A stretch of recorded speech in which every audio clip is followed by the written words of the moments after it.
A very good morning to Dr. Bahia. I'm Agnes Ontong. I am Tegay. I am Uy Sin Ying. Today, we are going to hold a webinar entitled Teaching Young Scientists Challenge and Trend in Malaysia Science Education. The webinar will be performed in the form of e-forum. We are going to confront unprecedented social, economic, and environmental difficulties as a result of growing globalization and a faster rate of technological growth. According to the evidence given in the data, the problem under consideration in the current study is the challenge and trends in Malaysian scientific education. The development of the scientific education curriculum is linked to the country's social economic requirements, political demands, and the impact of globalization. For your information, science teacher education in Malaysia began with British instructor providing instruction, which was known as the British curriculum. After Malaya's independence in 1957, the British curriculum was implemented in Malaysia. The medium of teaching for science teacher training was converted to Malay. Nevertheless, according to the established policy of science and mathematics education in English, pre-service and in-service science instructor was taught to teach science in English in 2003. And the policy of teaching science and mathematics in English was determined in 2012. As a result, the medium of teaching in science was changed back to Malay. Today, science teachers in secondary school are now trained in university, whereas science teachers in primary school are trained in Institute of Teacher Education. The objective of in-service science teacher training is to provide teachers with information about improvement in the scientific curriculum that have been adopted. Science teachers are expected to teach in a way that integrates science, technology, engineering, and mathematics, which is known as STEM. In addition, science teachers in the selected school are required to teach science in English under the dual language program. Sure, I agree with you. Duolingo program, which also known as DLP, has become a challenge in teaching science nowadays. When certain science instructors in Malaysia were required to teach DLP, they discovered a problem. Despite the fact that DLP is based on voluntary choice, it is recommended that schools are not solely responsible to ensure that their science teacher receives the support to teach science in English. This is because increasing bilingual proficiency in English and in Malay and English among students is regarded as one of the national vision. The shortage of qualified scientist teachers to teach science in English should not be underestimated. The inability of science teachers to successfully teach science has a negative influence on students' learning. A scientific teacher's pedagogical content knowledge, which is also known as PCK, is affected by a lack of language abilities. As a result, it is critical for scientific teacher education program, particularly the teaching technique course, to encourage the development of PCK in English. That's right. Recently, I read an article that had been published online that showed that Malaysian students met the problem of English proficiency in the subject of science. Based on the analysis of public examinations on science and mathematics subjects, only students from urban schools and boarding schools do higher on public examinations in science and mathematics. However, the achievement gap appears to be widening among rural school children who are often weak in English. According to study, another habit among Malaysian science and mathematics teachers is the use of English words in their Bahasa Malaysia communicational expressions. This can lead to conceptual misunderstanding, which can lead to error messages. Some people claim that PPSMI, which is Pengajaran dan Pembelajaran Sains dan Matematik dalam Bahasa Inggris, is a controversial policy that can have an impact on communication skills using native languages and also students' understanding in science and mathematics. The fact remains that until the time this policy started in 2003, Malaysian teachers were not trained to teach science and mathematics in English. So the improper use of English is ongoing, affair happening every day in science and mathematics classrooms. This could affect students who may regard science and mathematics as frightening and a subject difficult to understand.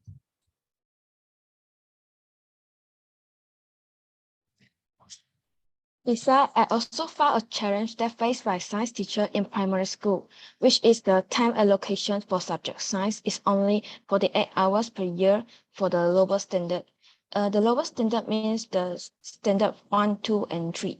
The time allocation for subject science is the same as sub-subjects such as the art education, physical education, and health education. Lack of time in teaching science has led to another big problem for science teacher in primary school. The syllabus in science teaching is complex. The science teacher always focus on finishing the syllabus. The finishing syllabus syndrome is a critical issue that arises to the adoption of every new educational system. Teachers and students are excessively tied to the examination-oriented system that requires them to complete the curriculum. As a result, teachers do not have enough time. They do not have enough time to give complete teaching section to each of the topic. A complete teaching section means that a teaching section is able to develop science literacy and providing students with science knowledge through the understanding of basic science concepts. Science teachers ignore the level of understanding of their students towards the knowledge learned in science. Yes, I also agree with that. The science teacher in secondary school also have the same problem as primary school. They keep on rushing the syllabus and aim for the important examinations such as PG3. They underestimated the importance of hands-on activity due to the insufficient time given for the subject science. For example, the number of experiments that were carried out in science period is not enough for the student understanding. As we all know, the scientific curriculum is divided into 3 categories, which is knowledge, skills, and also value. Students need to have the ability to investigate these topics using an independent investigation method in order to become thoughtful scientific learners. Third, learning, constructivism, contextual learning, problem-based learning, and also mastery learning, as well as associate tactics and approach, all parts of the inquiry approach. Do you guys know what the 3 categories, knowledge, skill, and value refers to? Sure, first, knowledge. This area includes concepts, facts, laws, and principles connected to biological, chemical, and physical processes, as well as astronomy and technological.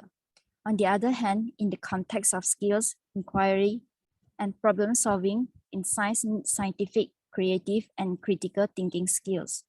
Scientific skills are required in scientific inquiries, such as performing experiments and completing tasks.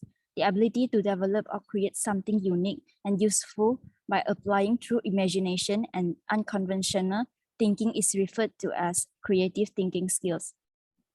One of the goals of the National Education Strategy is to help students develop their creative and critical thinking abilities, and the curriculum stresses critical thinking skills as the basis for intelligent learning. Besides, the value referred to experiential learning, either spontaneously or via organized actions, instills scientific attitudes and novel ideas. Proper preparation is necessary to maximize the installation of scientific attitudes and novel ideas during science courses. The situation becomes worse if the students are absent in class. When the students are absent in class, they do not engage in any science experiment for science project organized by the teacher. Students were not able to interact with the teacher and cannot receive the relevant material given by the teacher. Moreover, science theory can only be understood by observing the practical demonstration. Eventually, science students fail to perform well in examination. Previous studies has proven that successful students in their academic performance were based on their attendance to class or lecture. According to the research in 2016 in UITM Penang branch, students who attend classes or lecture have better academic performance as compared to Tran students. That challenge is actually so relatable to our current situation. Another challenge in teaching science is that teachers had difficulties in constructing higher order thinking skill questions, which is common known as HOTS questions for students' assessment. The teaching and learning in Malaysia was still monopolized by low-level thinking instead of higher order thinking. During teacher training and service, no courses or activities linked to the high-level thinking capacity were presented and taught to teachers. Teachers are not provided enough exposure to high-level thinking skill instructional approaches and methodology. This demonstrates that there is an issue that needs to be investigated for the benefit of Malaysian educational institutions. It is critical to include hands-on exercises in the training.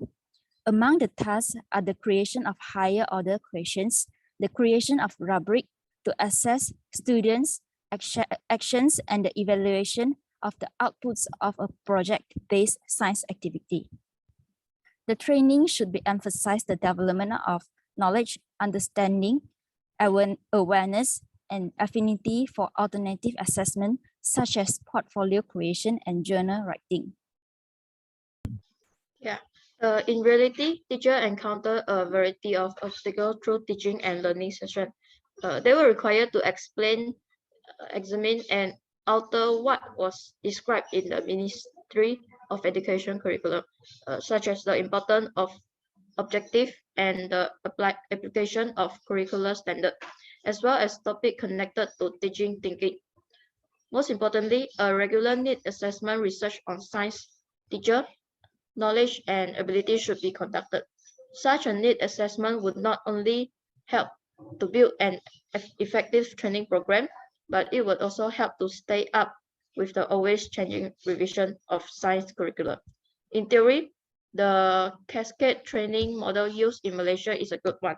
However, in practice, not all instructors have the chance to participate in in-service training or professional development. As a result, the Ministry of Education should consider additional options to ensure the endeavor to effect large-scale change in classroom goes easily and successfully. Malaysia has been ranked in teams for over 20 years. According to the data, Malaysia's students' achievement in science is declining, with the percentage of students reaching the advanced level dropping from 5% to 3%. This indicates that just 3% of the students who took part in teams in 2019 achieved the advanced international benchmark.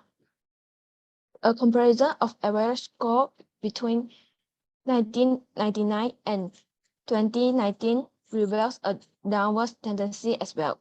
In general, students that accomplish well are those who are interested about the topic. On the other hand, students are only motivated to get high test score rather than the scientific skill that they should learn. This is due to the fact that teaching method in school to prepare students for exam focus on familiarizing students with the question structure rather than understanding. As a result, students can only answer questions that assess lower order thinking skill, which is known as LOTS, not higher order thinking skill HOTS. In the long term, it will have an impact on students in 21st century skill mastery and confidence. Well, I agree with that. In fact, there is some data that shows that issue. According to the result in PISA, the challenge demonstrate this issue has been proved is the difficulties in constructing higher order thinking questions. In Malaysia, mean science performance from 2009 to 2018 can be observed, with 2009 being the first year the country participated in PISA. The results from PISA 2009 were discouraging. Malaysia were placed in the bottom third, ranking 55 out of 74 participating countries, below the international and the other Organization for Economic Cooperation and Development (OECD) average. Almost 60% of the 15-year-old Malaysian students who participated in PISA failed to meet the minimum proficiency level in mathematics. As the TIMSS and PISA international assessment have demonstrated, Malaysian students struggle with higher order thinking skills. Even though the improvement of science performance had been observed from 2012 to 2018, it still cannot be compared with other countries.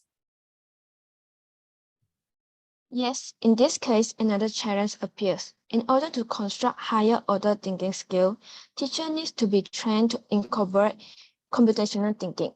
They have to develop pre-service teachers' knowledge and also the skill on how to think computationally. Nonetheless, teacher ability to think computationally is not sufficient as it does not guarantee that the teacher to teach computational thinking effectively. Therefore, the pre-service teacher should also be taught on how to teach their student to think computationally. In this way, the student will be able to solve the problem of higher order thinking. This is because the study reported that students' problem-solving and critical thinking skills have significantly improved when they are exposed to computational thinking. The goal is to train teacher educators in the concept and approach of computational thinking, as this is a new concept for Malaysian science teacher education program. As a result, teacher educators are expected to develop future teachers to promote students' computational thinking comprehension. On the other hand, I have also noticed that science education nowadays faces a great challenge caused by the pandemic. On 25 January 2020, the first COVID case happened in our country. At first, the student and teacher were allowed to go to school as usual because the COVID case was in control that time. However, after about 3 months, the case rises until the point that it cannot be controlled anymore. So in order to take control of the situation, our government has announced that MCO will be ongoing. Everyone knows about that. Little did we know this movement control order has caused a huge impact in our daily life. To be specific, the order has restricted our movement, hence the students and teachers are not able to go to school and campus as they used to. I'm going to explain several challenges caused by this order. The first one is there's no more face-to-face lesson. This means that the physical occurrence in teaching and learning cannot happen in primary, secondary, and post-secondary levels of education sector, particularly in those times. So our education minister suggests another alternative way, online learning. This way of learning really brings a lot of weakness to the teaching and learning process. This is because there are many experimental activities involved in science learning. Without face-to-face learning, the teaching efficiency will drop for sure. Oh, I have another point related to the point too. During the pandemic, many group activities cannot be carried out too. When the assignments need detailed explanations and conversations with the rest of the team, the assignment cannot be carried out face-to-face. The MCO period allowed group members to investigate the use of prospective materials in accomplishing assigned duties and recognizing the hurdles involved in a unique experience, such as virtual groups, as the COVID-19 threat require keeping physical distance to limit infection rates. As a result, the mental preparations, ability, and resources of individuals were the determining factors in completing assigned duties. Furthermore, due to limited internet connection, students experience time limits with inadequate time to comprehend the required tasks, posing a barrier to accessing material and completing assignments within the allotted time. For example, in science education, a group of students wanted to create a project that is related to physics, and they faced a problem in their project. So, in order to overcome their problems, they seek out help from their teacher. And unfortunately, they have internet problems, and the teacher never received their message, unable to reach out to them, and so on. As a result, Their whole project and performance will be affected in a bad way because they don't receive the information they need. In short, science education without face-to-face class will be a total disaster for the students and even the teacher themselves. It's true. Teachers nowadays are facing many challenges. They have to equip themselves with the ICT skills so that they can integrate ICT in their teaching process. As you said, teachers have to find a way to help their students who face online study problem. Nevertheless, a study conducted by Singh and Chen in 2014 identified that Malaysian teachers still lack the skill to integrate ICT in their teaching. The issue arose as the result of insufficient training in the use of ICT in the classroom.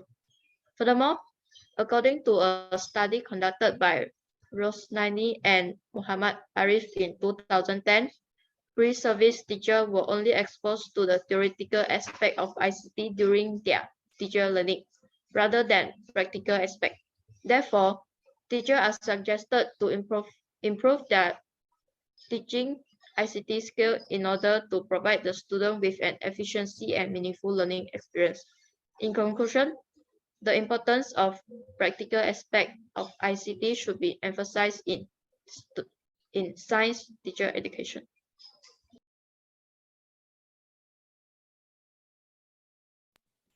In TIPS 2003 and 2007, students were requested to report on their learning in scientific classes.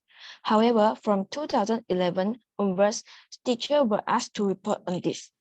In general, both teachers and students agree that science investigation has been incorporated in science learning. The average score typically higher than the international average. In 2011, 53% of teachers indicated that science investigations were undertaken in around half of their science section or more. 这个谁的 All the points that you guys have just shared are actually right. However, I do have more points to add in. One of them is that I think that our science education faces the problem of lacking available facilities and equipment in school. According to McGovern's research in 2007, a lack of appropriate facilities and equipment in the school has an obvious negative impact on STEM teaching. This is true to some extent. And as evidenced by Curriculum Development Malaysian 2016 report, which found that teachers were unable to undertake activities due to the lack of time, laboratory supplies, and equipment and budget. As a result, the barrier prevents kids from learning more about science and mathematics. For example, in science education, an experiment required an electronic microscope for observing cellular activity. However, due to its expensive price, the number of electronic microscopes that can be purchased by the school is very few. So during class, the students need to wait for their turn to use the device for a long time. This will cause loss of time and progress of a whole class will be delayed. This problem has proved to have a huge impact on the academic performance of students in science education. According to the study of the UKM, it revealed important insights into the facilities that influence the students' academic achievement. The study stated that the purpose of providing a decent facility at school is to enhance the learning activity, and it is a booster to increase students' achievement. Hence, conditions of the school facilities are very crucial because it gives an impact to students' achievement. Similarly, the study stated that facilities provide effective learning and teaching at schools. On the contrary, experience shows that insufficient physical facilities lead to some negative effects on students' interest to learn. Hence, their academic performance is adversely affected. It is observed that students have low performance when they have not having access to standard facilities such as library equipment and inadequate seats in the classrooms. Therefore, all of these physical facilities will have an impact on the effectiveness of the teaching and learning process. Insufficient attention had previously been given to the factors that impact students in achieving academic achievements in higher education. In TIPS 2003 and 2007, students were requested to report on their learning in scientific classes. However, from 2011 onwards, teachers were asked to report on this. In general, both teachers and students agreed that science investigation has been incorporated in science learning. The average score was typically higher than the international average. In 2011, 53% of teachers indicate that science investigations were undertaken in around half of their science sections or more. By 2015, the ratio had declined to 30%, and by 2019, it had risen to 41%. Students might be motivated to build their scientific worldview by the growth of scientific concepts and skills, which are often formed through practical work. Practical practice in school may help students understand and master science topics by allowing them to see how the concept is developed, and students have a joyful time learning science will develop a positive attitude, get good achievement, and enhance the development of scientific views. However, a research discovered that students prefer to memorize and receive knowledge passively. In reality, students are expected to interact directly with the phenomena itself in science. Students who learn using traditional teaching methods, such as teacher-centered learning, tend to rely on single source, particularly their teacher's presentation. On the other hand, one of the challenges in teaching science is the wrong assumption made by the society. Datuk Seri Madius Dangau, Ministry of Science, Technology and Innovation, which is also known as MOSDI, said that the aim of 60% participation of school children in science and mathematics in Malaysia had not been achieved since it was set in 1967. I've also found an article that says that children don't want to involve in science education because they find it difficult to study the topics. They think that science is something that requires a lot of brainstorming and will consume the time to do something else. Meanwhile, some parents just could not see the importance of science education for the world's future development. This is because parents did not fully understand the blueprint and the future goal of our country. Hence, they did not play their role, which is encouraging their children to involve in STEM activities. I have also seen a news article that states that the children nowadays do not understand the importance of science education and are always distracted by something unnecessary. In the 21st century, there are many distractions for the younger generation. For example, during school, the science teacher gives them homework to complete. Because of the wrong assumption of the children, they thought that it was going to be very hard homework and they didn't even bother to look at the homework because they thought that they were not going to understand the homework. So they go and do other things such as playing video games. Based on the study, nearly 1,500 children aged 10 to 19 were surveyed and asked to keep diaries of their daily activities. It is shown that the children spend 30% less time reading and 34% less time completing homework. In science education, it is very significant that they carry out enough revision and exercises so that they can master their lesson completely. However, they use the internet and to do something not related to science, and this is a behavior of wasting their time. Proven, the wrong usage of the internet bring a big challenge in science education. Allow me to interrupt. I've also seen an article that is related to the point. According to Newfield Research Center survey, which asks why they don't like science topics, especially the STEM, the younger generation is most likely to blame the difficulties of this subject. Smaller percentage said the main reason more young people aren't pursuing STEM education is 23% of them believe that STEM disciplines are relevant and have nothing to do with their future career. And about 12% said that they are too uninteresting because it is a very hard and boring subject. All of these consumption are actually nonsense and thus become a huge challenge in our country science education. So in conclusion, Malaysia teachers are facing unprecedented challenge no matter from the aspect of social, economy, or environmental. They are driven by the accelerating globalism and a faster rate of technological developments. According to the evidence stated above and the dynamic of science education, there are a few challenges that can be concluded. The first one is the challenge of dual language program, DLP. The next one is the problem of English proficiency in subject of science, the problem of time allocations for teaching, examination of higher order thinking skill question, challenge of upgrading teacher to incorporate computational thinking, challenge of upgrading teacher to incorporate computational thinking, overcome the problem faced during pandemic, develop teacher from learning ICT skill, problem of lacking available facilities and equipment in school, and the most importantly, overcome the problem of lower ratio of students partaking science caused by changing mind of society. That's all for our discussion. Thank you. Thank you. Thank you so much. See you next time.